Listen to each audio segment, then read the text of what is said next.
오늘 말씀은 지어져 가는 교회라는 제목을 붙여봤는데, 선교사님과 이제 말씀이 서로 이제 맞지 않다 보니까 같은 주제를 가지고 이렇게 준비를 했었어요. 그래서 또 담임 목사님께서 이번에는 특별히 성전의 기둥 같은 교회가 되자라는 그런 주제이니까 계시록 말씀 3장의 말씀을 가지고 또 설교를 하라고 그렇게 지시를 하셨던 것 같아요. 저는 이제 또 목사님께서 그렇게 표를 주셨기 때문에 그것을 가지고 새해 또 말씀을 또 나누었으면 좋겠다. 또 선교사님은 또 복음적인 그런 설교들을 또 하시겠지 해서 이제 주보에 이제 실으라고 제목을 알려줬는데, 이게 갑자기 중복이 돼서 또 본문을 이렇게 잡으면서 또 묵상을 하게 되고 어떤 말씀을 또 줘야 되는지 또 이렇게 그런 일들이 있었어요. 그러면서 이 묵상하는 중에 에베소서 2장 말씀을 또 저에게 이렇게 묵상케 하시고 그렇게 해주셨습니다. 신약 성경 가운데 에베소서는요, 교리적인 큰 두 가지 특징이 있습니다. 그것은 뭐냐면 구원에 관한 교리이고 또 하나는 교회에 관한 교리입니다. 그래서 구원과 교회, 이 두 큰 특징을 가지고 있으면서 이것을 가지고 사도 바울은 교리적인 부분으로 다루고 있는 것이 바로 에베소서입니다. 근데 어떻게 보면 에베소서가 해석하기가 굉장히 힘이 들고 또 설교하기가 제일 힘든 그런 애매한 부분들이 좀 있긴 있습니다. 그런데 우리가 분명히 그냥 알아야 될 것은 구원에 관한 교리, 또 교회에 관한 교리, 이렇게 큰 특징으로 두 가지로 이렇게 나눠져 있구나라는 것을 우리가 볼 수 있는 것이죠. 그래서 사도 바울은 에베소서를 통해서 우리가 구원을 받게 된 것은 순전히 하나님의 은혜다라고 말씀합니다. 교회는 무엇이냐? 그렇게 하나님의 은혜로 구원받은 그 사람들이 모인 곳이 바로 교회다라고 사도 바울은 말씀하고 있는 거예요. 저와 여러분들은, 그래서 이곳에 모인 저와 여러분들은 모두 다 하나님의 은혜를 입은 자들이죠. 하나님의 은혜를 입은 자들이, 구원받은 자들이 이 교회를 만들고 이 교회 안에서, 이 공동체 안에서 이 구원받은 삶, 구원받은 나눔, 구원받은 사랑, 이런 교제들을 우리가 나눌 수 있다는 것입니다. 사도 바울은 에베소서를 통하여서 우리가 구원을 받게 되는 것은 순전히 하나님의 은혜라고 말하면서 그렇게 교회에 관해서 말하고 있는데, 바울은 교회를 매우 그렇게 중요하게 그렇게 여겼던 사도였습니다. 그래서 교회라는 말을 사도 바울이 쓴 그 모든 서신서에 보면은 한 60회 이상 정도 그렇게 교회에 관해서 용어를 많이 사용하기도 합니다. 특히 우리가 오늘 이 시간에 주목해야 할 말씀은 21절과 22절 말씀이에요. 그 앞에 말씀도 우리가 너무나 좋고 그러지만 이 짧은 시간에 강해처럼 쭉 훑으면서 우리가 갈 수가 없기 때문에 21절과 22절을 포인트를 잡고 우리가 한번 나가보자 합니다. 21절에 보면은 특징이 뭐냐 하면 주 안에서 성전이 되어 가고라고 그렇게 말씀을 하고 있어요. 그래서 주 안에서 성전이 되어 가고라는 말씀과 또 22절에는 뭐라고 말합니까? 예수 안에서 함께 지어져 가느니라 그랬습니다. 그래서 여기 보면 되어 간다, 지어져 간다라는 이 두 가지 이 부분들을 우리가 깊이 있게 묵상을 해보면 이 말씀의 뜻은 뭐냐면 진행형으로 되어 있다는 것입니다. 지어져 간다, 되어 간다, 지어져 간다라는 이 말은 진행형으로 되어 있습니다. 과거나 현재나 미래, 이 모든 것들이 하나님 뜻대로 지어져 간다, 되어 간다라는 것입니다. 그래서 교회는 내가 멈추더라도 하나님은 되어 가기 때문에, 진행형으로 이루어지게 하시기 때문에 내가 멈추더라도 하나님은 나를 매질을 해서라도 교회는 이끌어 가게끔, 되어 가게끔 하나님은 만드시는 분이 하나님이라는 거예요. 그것이 교회입니다. 내 마음의 성전, 예수 그리스도를 믿은 내 마음의 성전도 또한 하나님 나 도저히 못하겠어요 라고 멈추는 그 순간에 하나님은 매질을 해서라도 하나님은 되어져 가고 이루어지게 만드신다는 것이죠. 그래서 교회는 멈추는 것이 없어요. 하나님이 멈추라 하셨을 때 멈추는 것이지 내가 멈춘다고 해서 멈추는 것이 아니에요. 이 말씀에서 이제 컴퓨터를 제가 사무실에서 정리하면서 컴퓨터에 이렇게 하나를 이렇게 자료를 봤는데 우리 교회, 지어져 가는 우리 교회를 봤어요.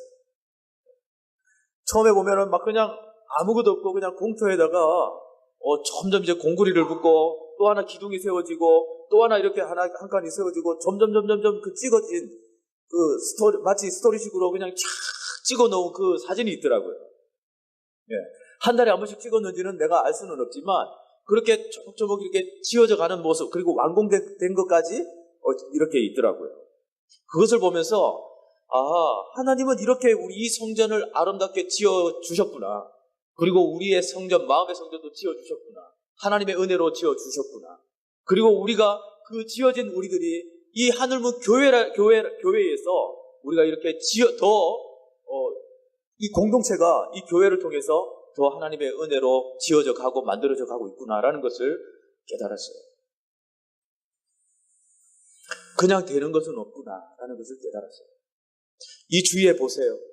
전사님 말씀하더라고요. 전사님 지금도 전도를 쉬지 않으시고 다니시는데 20개 아니 40개 정도는 될 것 같아요. 이 호계동에 이러시더라고요.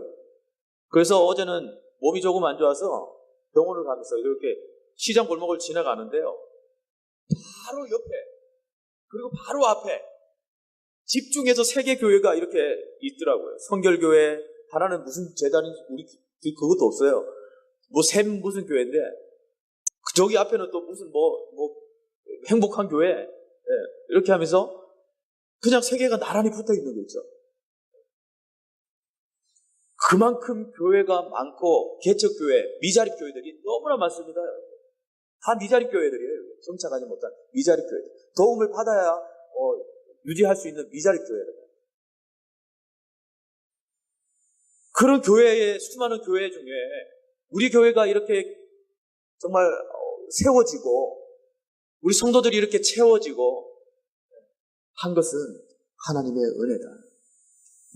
내가 이 자료를 이 교회에서 내가 무슨 형편과 사정을 알겠습니까? 지어져 간 것도 저는 아무것도 몰라요. 그러나 하나의 그 컴퓨터를 통해서 나오는 그 사진, 자료들 이것만으로도 감동이 막 밀려오고 성도님들 참 고생 많이 했겠다. 그동안에 여러분들 참 고생 많이 했겠다. 이 말 꼭 해주고 싶었어요. 정말 고생 많이 하셨어요. 그런데 앞으로도 하나님은 더 고생하기를 원하세요. 더 고생하기를 원하세요. 힘들어요. 그래서 우리가 멈춰버릴지라도 하나님은 더 고생하기를 원하셔서 이렇게 지어져 가게 하시고 되어져 가게 만드시고 들된 나를 또 되어가게 만드시고 지어져 가십니다. 그것을 저와 여러분들이 확실하고 믿으시기 바라요. 그렇다면 교회가 중단되지 않고 지속적으로 진행형이 되려면 어떻게 해야 되는가? 몇 가지로 한번 말씀드리고 싶습니다.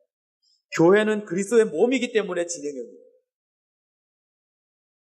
교회는요, 그리스도가 몸이기 때문에 진행형일 수밖에 없어요. 내가 이끄는 것이 아니고 그리스도가 나의 머리이기 때문에 교회는 진행형일 수밖에 없어요. 멈추어지지 않습니다. 되어져 갈 수밖에 없고 지어져 갈 수밖에 없는 것이죠. 왜냐하면 그리스도가 주인이시기 때문에. 그래서 에베소서 1장 23절 앞장에 23절을 우리 한번 읽어보시겠습니까? 에베소서 1장 23절 시작. 교회는 그의 몸이니 만물 안에서 만물을 충만하게 하시는 이의 충만함이니라. 그렇게 말합니다. 거기 보면은 충만이라고 그렇게 말했어요. 그리스도가 몸이신데 그분은 누구예요? 충만 그 자체이신 분이라는 거예요. 이 세상에 그 충만으로는 채울 수 없는 충만을 가지신 분이 예수 그리스도예요. 그 예수 그리스도가 우리 이 하늘문 교회에 충만한 자가 이곳에 주인으로 계셔요. 그러면 되어져 갈까요? 안 되어져 갈까요? 내가 수도파더라도 되어 갑니까? 안 갑니까? 지어져 가고 되어 가게 되어 있어요. 그래서 21절, 22절을 우리가 이 포인트로 핵심적으로 잡고 말씀을 풀어 나가야 돼요. 지금 나는 되어져 가고 있느냐? 지어져 가고 있느냐? 이것을 우리가 생각해 볼 때 나는 멈춰서 있다 그래도 기도할 때는 하나님, 내가 이렇게 멈춰섰고 지쳐있고 힘들어요.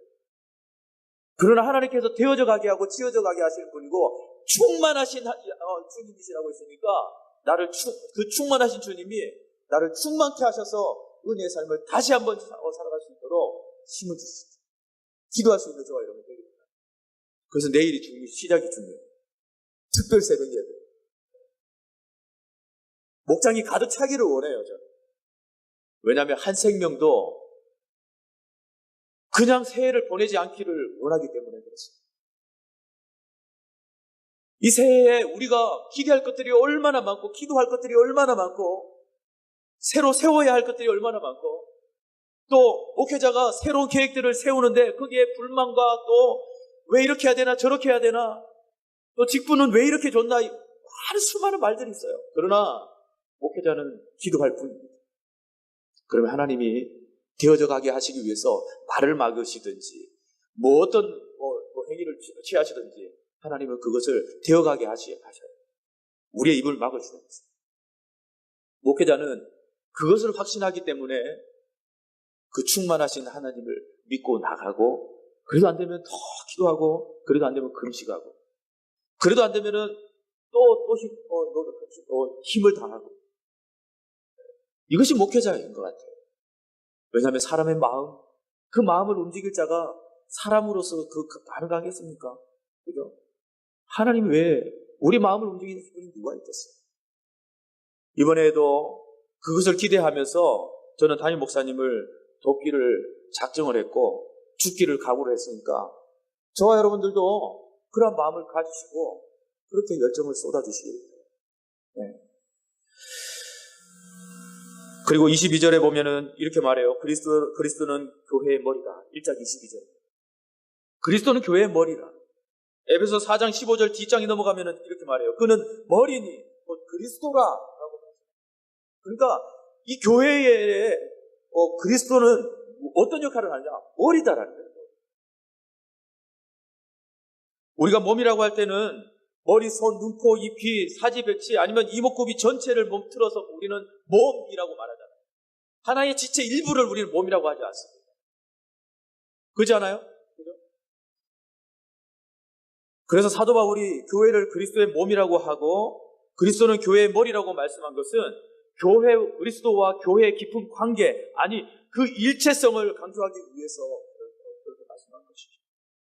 머리와 몸이 떨어질 수 없는 것처럼, 그리고 떨어진다면 머리도 몸도 불행해지는 것이죠. 둘 다 불행해지는 거예요. 그러나 머리와 몸이 떨어질 수 없는 것처럼 우리는 그렇게 그리스도와 연합해서 주의 일들, 관계를 통해서 그 주의 일들을 이 연합을 통해서 감당해 나가야 되는 거예요. 이것이 한 몸입니다. 한 몸. 그리스도의 몸. 다시 말하면 예수 안에 교회가 있고 교회 안에 예수께서 계시는 것이라는 거죠. 머리와 몸의 관계는 너무나 밀접한 관계입니다. 아프면 아프고요. 네. 또 더우면 덥습니다. 몸이 더우면 머리는 땀이 나요. 우리가 힘들면 그리스도 힘들어요. 왜냐하면 우리가 죄로 인해서 죽을 수밖에 없는 우리들을, 주님은 그 우리들을 죽음으로 몰아넣지 않기 위해서 이 땅에 오셔서 피 흘리신 분이 그리스도의 몸이에요. 그 몸이 다 뜯겨져 나가셨어요. 그래서 우리를 살리시잖아요. 우리가 아프면 그리스도도 아파요. 그래서 예수님은 신성을 가지고 계시지만은 인성도 가지고 계시잖아요. 그러니까 육체의 그 고통이 어떤지, 십자가의 고통이 어떤지 주님은 너무나 잘 아세요. 우리의 고통 어떤지 주님은 너무나 잘 아시는 분이에요. 그 잘 아시는 분이 우리가 아프면 주님도 아파하시면서 저 하늘나라에서 우리를 위해서 중보하시는 분이 바로 예수 그리스도이십니다.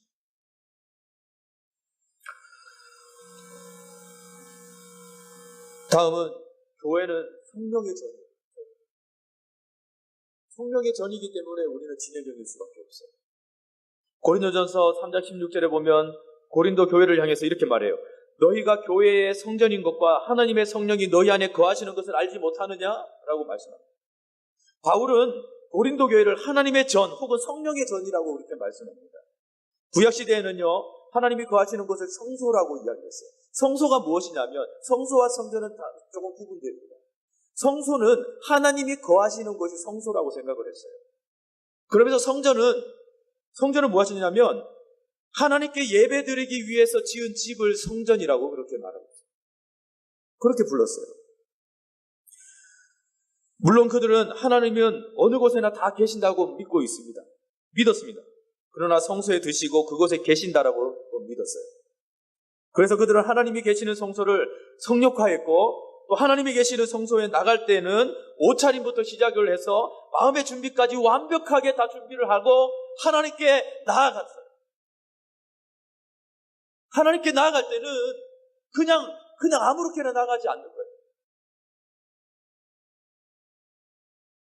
저는 이 양복 하나 있지만 이거는 장모님이 사주셨나? 네, 장모님이 사주셨는데 목사 안수 받으면서 처음으로 사주신 거예요. 네. 그래서 이거는 정해놨어요. 이거는 주일 예배 때만 입는 옷. 우리 지금 집에서 양복 중에서 제일 그래도 좋은 옷이기 때문에 이거는 성전에서만 입고 가는 옷. 항상 내려가면은 몇 번을 틀고 옷장에 넣을 때도 이 안에가 막 푹 집어넣으면 막 구겨지잖아요. 왜 옷을 막 이렇게 복잡하게 넣냐고 해서 좀 빼가지고 이렇게 구겨지지 않도록 선선하게 이렇게 만들어놔요. 그만큼 아끼는 옷이에요. 비싸지는 않습니다. 비싸지 않은데 그 중에서 비싸다는 거죠. 이 옷을 입고 성전에 와요. 제일 좋은 옷을 입고 와요. 그리고 머리에 기름을 바르고 세수를 2번 비누칠을 하고. 왜 이렇게 오래 걸리느냐? 그렇게 하지만 그렇게 오는 이유가 나는 죄인이고 이렇게 씻어도 나는 부족함을 느끼는 사람이고 이것을 통해서라도 하나님께 깔끔하게 정결하게 모습을 보이고 싶고 그렇게 나오기 원하는 마음으로 그렇게 나와요. 여러분, 성전에 나오는 것은 그러한 준비된 마음으로 나올 때 우리의 마음이 그 은혜의 값이 달라져요. 여러분. 그냥 우리 젊은이들 보세요. 저기 뒤에서 아니면 먼저 어느 교회 가보면 저기 뒤에 있다가 그냥 껌을 턱턱턱 씹으면서 저게 예배드리는 태도인가? 그냥 가가지고 화장실 데려가가지고 그냥 육박전 한번 하고 싶은데 정말 꼭 참아요. 그러면서 한마디 하죠. 껌은 씹지 않았으면 좋겠다. 모자는 좀 벗어줄래? 이렇게 약해졌어요, 제가. 젊었을 때는요, 뒤에 데려가가지고 정말 먼저 치고받고 한번 하고 미안하다 그러고 떡볶이 배 터질 때까지 못 먹겠어, 더 이상 못 먹겠어요 할 때까지 그냥 퍼주고 그렇게 화해시키고 그랬는데 지금은 그게 안 되더라고요. 말씀이 또 길어집니다. 성소에 들어가는 것은 그렇게 우리가 준비된 마음으로 그렇게 들어가야 된다는 것을 우리가 잊지 않았으면 좋겠고, 신약에 와서는요, 바울은 교회를 가리켜서 성령이 교하시는 성령의 전이라고 그렇게 사용합니다. 그러면서 에베소서 3장 17절에 보면 이렇게 말해요. 누구든지 하나님의 성전을 더럽히면 하나님이 그 사람을 멸하시리라고 그렇게 사도합니다. 성전을 더럽히는 자, 멸하시리라고 말해요. 정치하더라고요.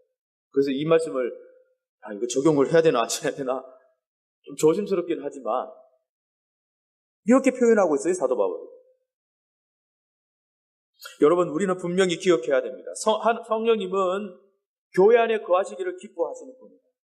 그래서 우리는 하늘무 교회 안에서 성령을 충만히 받아야 하고 우리 교회 안에서 성령께서 주시는 은사를 우리가 받아야 된다는 것을 우리가 기억할 수 있기를 바랍니다. 셋째로는 교회는 진리의 기둥과 터라고 말씀하고 있습니다. 진리의 기둥과 터. 디모데전서 3장 15절에 보면은 이 집은 살아계신 하나님의 교회요 진리와 기둥과 터라고 그렇게 말씀합니다. 여기서 사도 바울은 두 가지를 강조하는데요. 무엇과 무엇이냐면 하나님의 교회와 진리의 기둥과 터라는 것입니다. 하나님의 교회는 하나님이 세우셨다는 것입니다. 하나님이 세우신 그 교회는요, 공공기관이나 사회단체와 그 성격이 전혀 달라요. 한 교회에서 그렇게 말하더라고요. 우리는 시급을 받지 않고 공짜로 일하잖아요.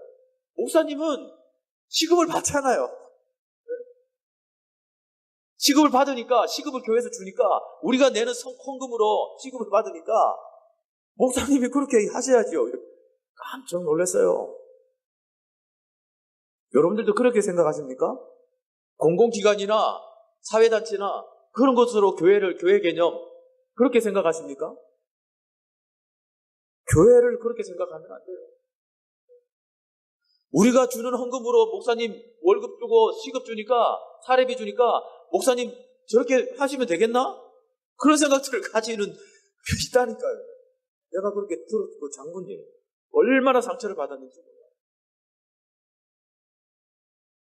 교회는 사회와 다른 거예요. 사회와 구분되는 거예요. 왜냐하면 하나님이 지었기 때문에 그렇죠. 하나님이 지은 방법대로 말씀의 방법대로 우리가 세워지고 그렇게 이끌어가야 돼요. 섬겨가야 되는 거예요. 이것이 교회이지 공공기관이나 사회단체처럼 그렇게 생각하고 그렇게 이끌어가면 그것은 교회가 아니죠. 그리고 다른 하나는 진리의 기둥과 터라는 것인데 교회는 진리의 기둥과 터입니다. 교회는 진리이신 그리스도가 반석처럼 기초가 되어져 있어요. 그러니까 흔들리지 않는 것이죠. 터가 시원찮고 기둥이 약한 집은 비바람이 불면 쉽게 무너지지 않습니까? 그런데 우리의 이성이 본능적인 것에만 의지하게 될 때는 이 본능의 잘못들이 진리의 기둥을 약하게 만들어요. 우리가 그럴 때가 너무 많이 있습니다.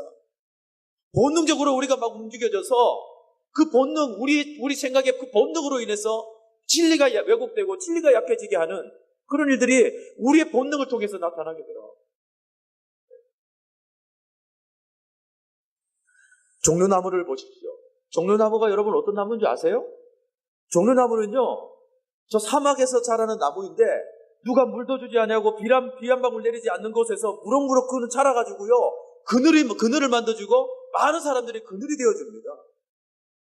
사막에서. 마치 이 종려나무는 예수 그리스도와 같아요. 이 종려나무는 다윗이 예수 그리스도의 그림자라고 말씀한 것처럼 이 종려나무는요 예수 그리스도의 그림자와 같아요. 종려나무가 사막에서 그 비 한 방울 내리지 않는 그런 곳에서 이렇게 무럭무럭 자라서 그늘이 된 것처럼 예수 그리스도가 우리의 인생의 그늘이 되어주시는 거예요. 우리의 쉴 곳이 되어주시고 그 사막 같은 메말고 우리의 막 그냥 꽝꽝 마른 어려운 이 환경 속에서도 하나님은 그늘이 되어주고 쉴 곳이 되어주시고 위로자가 되어주시는 분이 바로 예수 그리스도라는 거예요.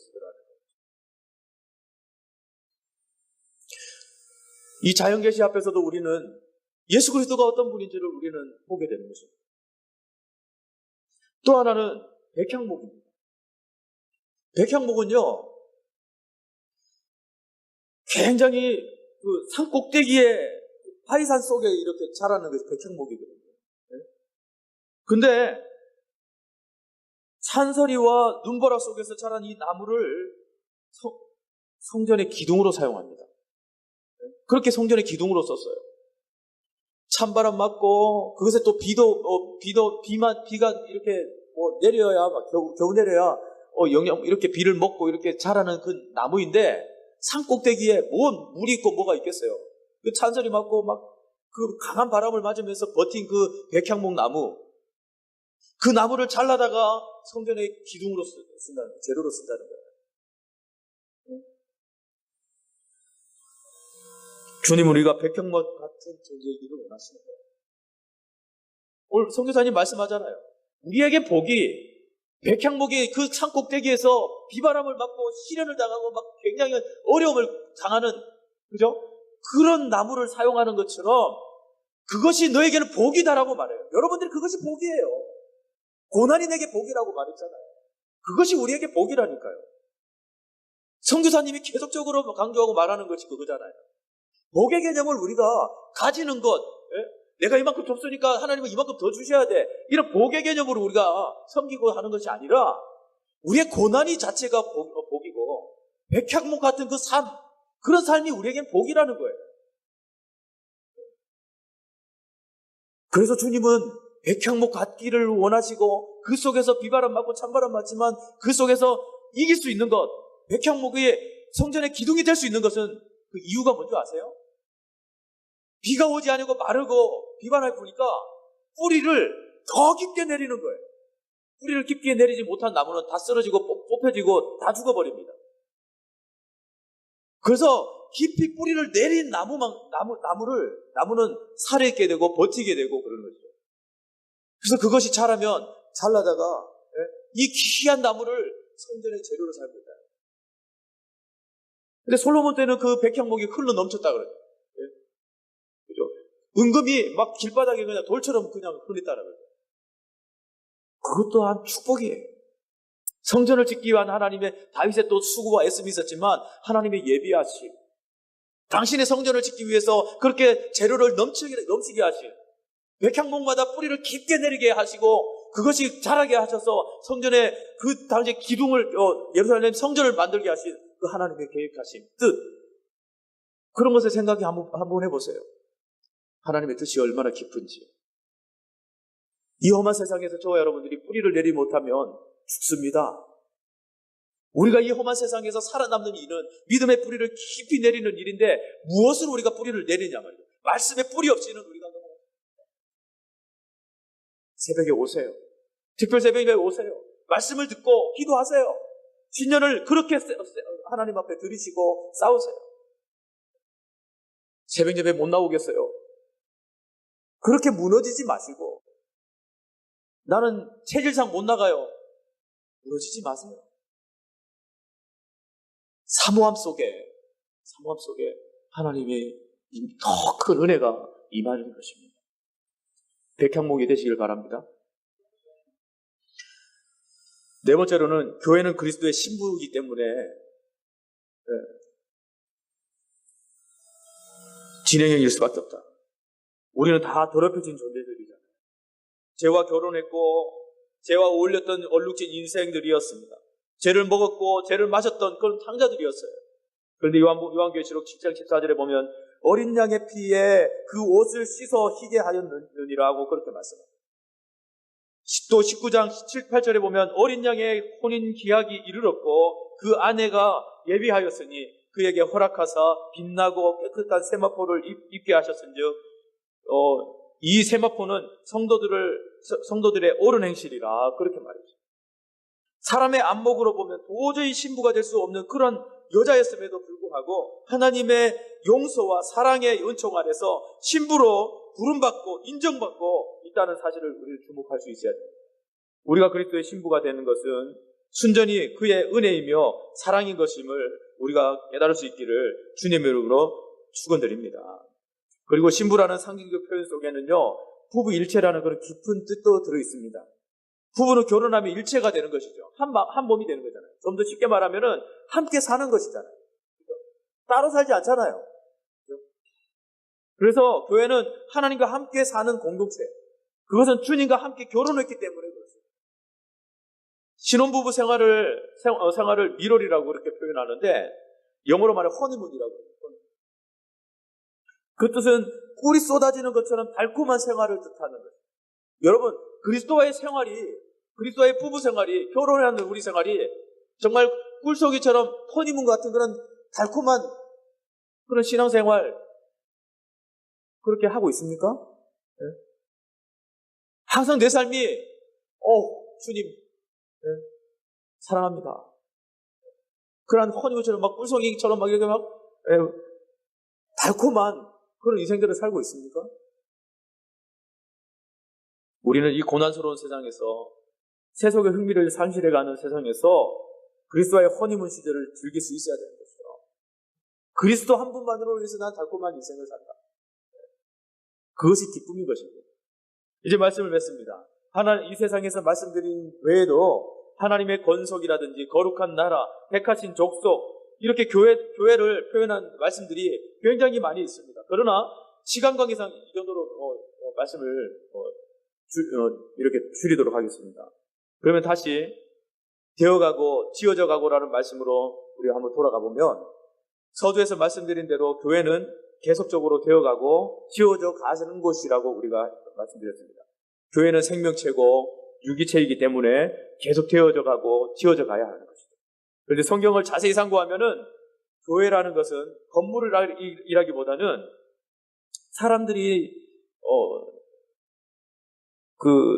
건물이라기보다는 특별한 하나님의 그리스도의 몸으로 우리가 기억해야 된다는 것. 또 교회란 신령한 교회로서 날마다 성장하고 지어져 가야 한다는 것. 이것들을 우리가 명심하고 기억했으면 좋겠습니다.